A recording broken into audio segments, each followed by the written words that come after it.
दास का मतलब अब आपकी अपनी कोई स्वेच्छा नहीं है, गुरु आज्ञा ही सर्वोपरि है। और गुरु आज्ञा अनंत रूप से निर्वहन करने लगे अपने जीवन में, तो ठाकुर जी समझ जाएंगे भाई आज्ञा पालन करने की निष्ठा है इसके अंदर, अब मैं भी आज्ञा करूं। इसलिए दास्य के रूप में गुरु को स्वीकार करो, गुरु के शिष्य बनो।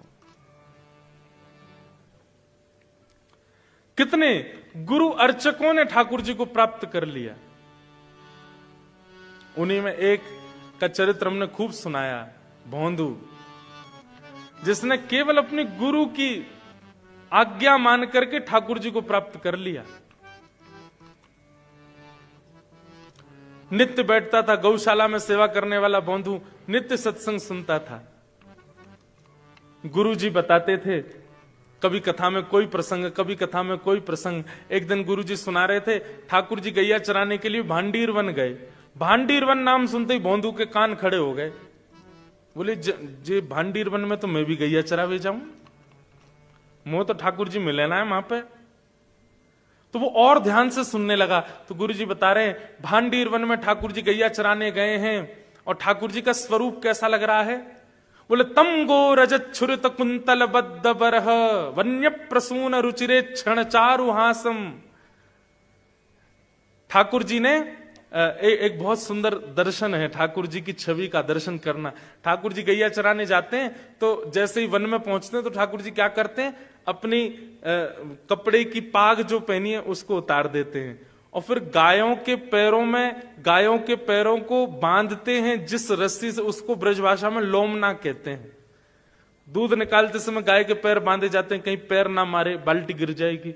तो लोमना जो गाय के पैरों में बांधा जाता है, वो लोमना निकाल करके ठाकुर जी, उसमें गोबर भी लगा है, ब्रजरज भी लगी है, उसको ठाकुर जी अपने सिर पे बांध लेते हैं। और सिर पे बांध करके वही लोमना ठाकुर जी एक हाथ पे, एक कटी पे, गले में, ऐसे ठाकुर जी गोबर और रज से युक्त लोमना से अपना श्रृंगार कर लेते हैं। ये स्व श्रृंगार है। श्रीमद् भागवत में स्व श्रृंगार के कई रूप बताए गए, जहां ठाकुर जी का श्रृंगार ना तो यशोदा जी कर रही हैं, ना ग्वाल बाल कर रहे हैं, ना किशोरी जी कर रही हैं, ठाकुर जी खुद ही सज रहे हैं। और जब ठाकुर जी खुद सजते हैं ना, वो श्रृंगार सबसे सुंदर होता है ठाकुर जी का। लोमना बांधे, धूप के प्रकाश से छोटे छोटे प्रश्वेत के बिंदु पसीना आ गए ठाकुर जी को। और जब ठाकुर जी गैयाओं के बीच में चलते हैं तो गौ रज उड़ करके मुखमंडल पर लग जाती है और अपने आप ही पत्रावली का श्रृंगार, एक एक बिंदी ऐसे प्रकट हो जाती है और सुंदर सुंदर सुंदर आकृतियां ठाकुर जी के मुखमंडल पर बिना किसी प्रयास के स्वतः ही प्रकट हो जाती हैं। वैजंती माला पहने, पीतांबरी पहने ठाकुर जी जब वन में विचरण करते हैं। अब दूर बैठा भोंदू सुन रहा है और मन में विचार कर रहा है, भांडीर वन में ठाकुर जी गैया चराने आते, मैं जाता हूं, मुझे तो मिले नहीं कभी। लेकिन गुरु जी कह रहे हैं तो इसका मतलब है ठाकुर जी आज भी आते होंगे। मेरी ही योग्यता नहीं थी कि मैं उनका दर्शन नहीं कर पाया। अगले दिन भोंदू इसी तैयारी से गया है, इसी उद्देश्य से गया है कि ठाकुर जी दिखने चाहिए मुझे। गैया चराने के लिए गया भांडीर वन में। और दिन तो गैया चरती थी, स्वयं सो जाता था, लेकिन आज सोया नहीं, आज ढूंढ रहा है कहां है श्याम सुंदर। एक दिन, 2 दिन, 3 दिन बीत गए, लेकिन ठाकुर जी नहीं मिले। भोंदू उदास होने लगा और तीव्रता से ढूंढने लगा। बंधुओं, भक्ति में सबसे विशेष क्या होता है? सबसे विशेष इन्वेस्टमेंट क्या है भक्ति में, बताइए।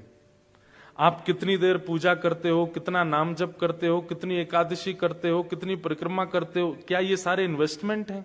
हैं तो यही सारे इन्वेस्टमेंट है, पर सबसे विशेष इन्वेस्टमेंट क्या है? आप कितनी उत्सुकता से करते हो जो भी करते हो। उत्सुकता जानते हैं? एक्साइटमेंट। नाम जप इज नॉट जस्ट लाइक बस जल्दी जल्दी करना है, अरे राम राम राम, जल्दी हो जाए, जल्दी हो जाए, अभी तो बहुत नीचे है, बहुत जल्दी कब होएगी, कब है, पर ये करते हैं। ऐसे नहीं। एकादशी वाले दिन you are just looking at time, Dwadashi कब लगेगी, रसोई में कब रोटी बनेंगी, ऐसे नहीं। परिक्रमा कर रहे हैं गिरिराज जी की, राधा कुंडा दे, भैया कितनी दूर और रह गया, 2 किलोमीटर, अरे भगवान, हे गिरिराज बाबा हमको शक्तिमान बना दो, उड़ के चले जाएं, 2 किलोमीटर चलना ही नहीं पड़े, ऐसे नहीं। तत्परता, एक्साइटमेंट, उत्सुकता, वो सबसे बड़ा इन्वेस्टमेंट है। अगर उत्सुकता से 1 माला भी करोगे तो 108 माला करने वाले पे भारी है। क्वांटिटी कितनी है ये जरूरी नहीं, क्वालिटी कैसी है, आपकी भक्ति की क्वालिटी कैसी है। क्वांटिटी पर ध्यान मत दिया कीजिए, क्वालिटी अच्छी रखो। क्वालिटी अच्छी कब होगी, जब आप एक्साइटेड होकर के करेंगे। वो आपका स्वाभिमान होना चाहिए, सौभाग्य होना चाहिए। एकादशी आप वेट कर रहे हो, कब आएगी एकादशी, कब मैं फिर से व्रत करूंगा, कब से अपने प्रिया प्रियतम के लिए उपवास करूंगा। वो ठाकुर जी को मिलाने में सहायक बनता है, ना कि केवल बने बनाए रिचुअल्स का पालन करने से आप उनको प्राप्त नहीं कर पाओगे। उत्सुकता ही प्राप्त करवाएगी आपको। किसी की एकादशी करते हुए देख लिया, आपके मन में भी आ गया नेक्स्ट टाइम से मैं भी रखूंगा, तो वो पहले दिन तो उत्सुकता थी, पर अब एकादशी जब जब आती है तब तब आप चिंतित हो जाते हो, अब कैसे होगा काम। ऐसे नहीं।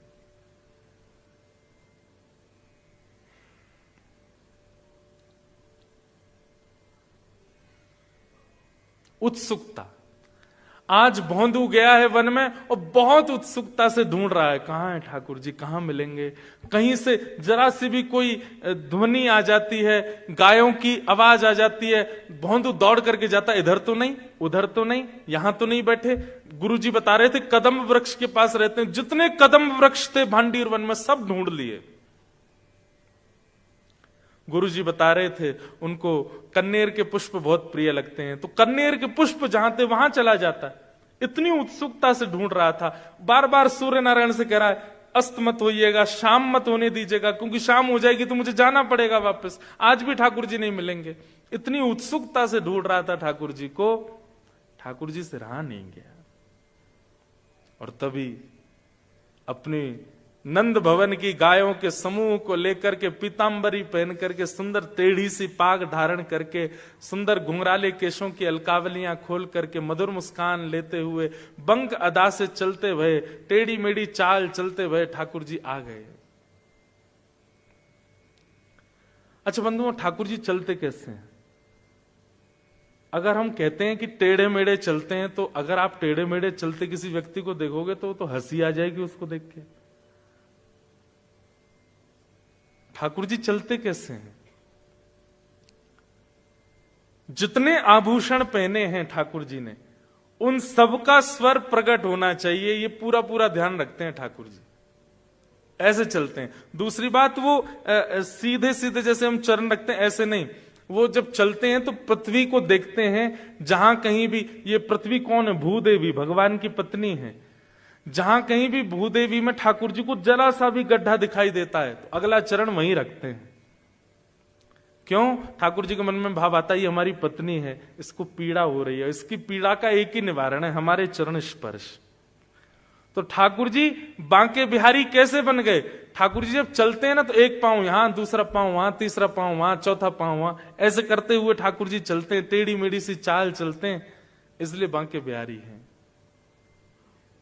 और सर्वांगीण अंग के जितने भी आभूषण है सबकी ध्वनि प्रकट होती है उस समय। ठाकुर जी आए,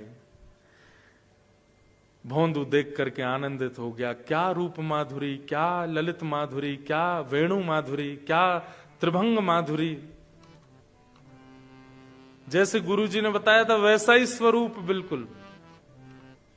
ठाकुर जी आए, आकर के भोंदू के पास आके खड़े गए, अरे तेरो नाम कहा है? भोंदू भूल गया, अपना नाम ही भूल गया। मेरो नाम कहाँ है? बोले वही तो कह रहा हूं, तेरो नाम कहाँ है? मेरो नाम सोचन दो, न सोचने दो। ठाकुर जी इतनी जोर से ऐसे, अच्छा अपना नाम ही भूल गो। ठाकुर जी का रूप ही ऐसा।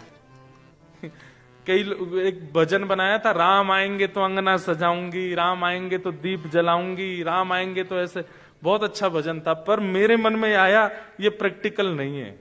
राम आएंगे तो सब कुछ भूल जाऊंगी। राम आकर के भी आपको याद कैसे रह सकता है कि अंगना सजाना है? राम आके आपको कैसे याद रह सकता है कि आपको भोजन बनाना है? तो समझना कोई और ही आया, राम जी नहीं आए।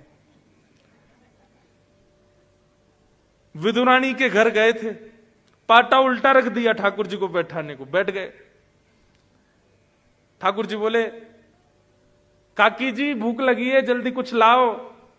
विदुरानी केले लेकर के आई और छिलके खिला रही है ठाकुर जी को, केले दूर फेंक रही है।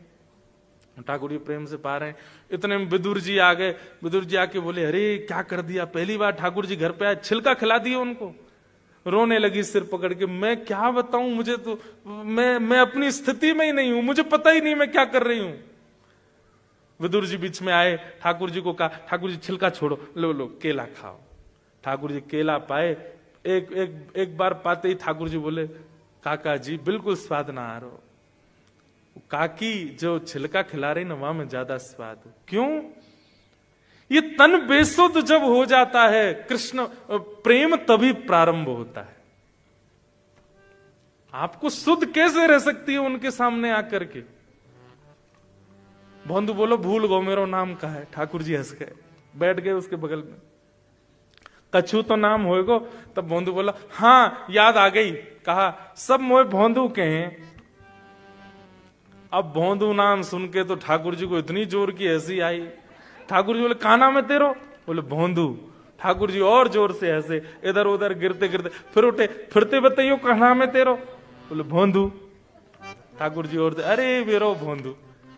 मजाक मजाक में हंसते हंसते ठाकुर जी उसको ऐसे पकड़े, ऐसे हृदय से लगाए। लेकिन भाई ठाकुर जी तो मजाक में कर रहे हैं, भोंदू के प्राण निकल रहे हैं। भोंदू से सहन नहीं हो रहा इतना प्रेम। नेत्र सजल हो गए, मुखमंडल पर मुस्कान, मुख से हंस रहा है, आंखों से आंसू गिर रहे हैं और शरीर पूरा कांप रहा है, रोम रोम उसके खड़े हो रहे हैं। भोंदू आज सोच नहीं पा रहा ये क्या हो रहा है मेरे साथ। गुरु के प्रति दास्यम से यह संभव है।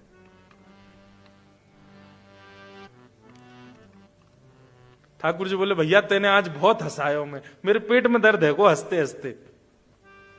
तू मेरो सखा बन जा, आज ते मैं तेरो सखा, तू मेरो सखा।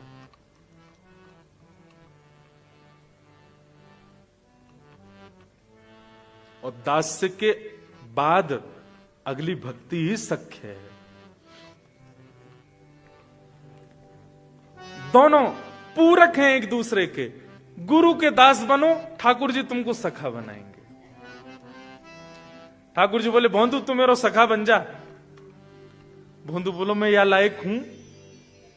बोले, अरे तू सबसे बड़ा लायक है, तू मेरो सखा। तेरे नाम ते ही मोको हंसी आ रही है भैया, तेरी बातन ते तुझन कहा होएगो। चल तू मेरो सखा बन जा। अच्छा एक बात बता, अब बैठो ही रहेगो, बात बनाते रहेगो, कछु खवावेगो मोए? भोंदू बोलो, क्या खवाऊं? बोले, कछु लायो अपने संग? भोंदू बोला, हाँ 2 रोटी और गुड़ लेके आया हूं। ठाकुर जल्दी खोल जल्दी खोल। भोंदू ने कपड़े की पोटली, बिल्कुल उसमें मट्टी लगी है ना, वो ज्यादा साफ सुथरी कुछ भी नहीं, ऐसी पोटली खोली, उसमें भी सुबह की बनी हुई बिल्कुल ठंडी रोटियां और उनके बीच में गुड़ रखा है। ठाकुर जी के सामने रख दी और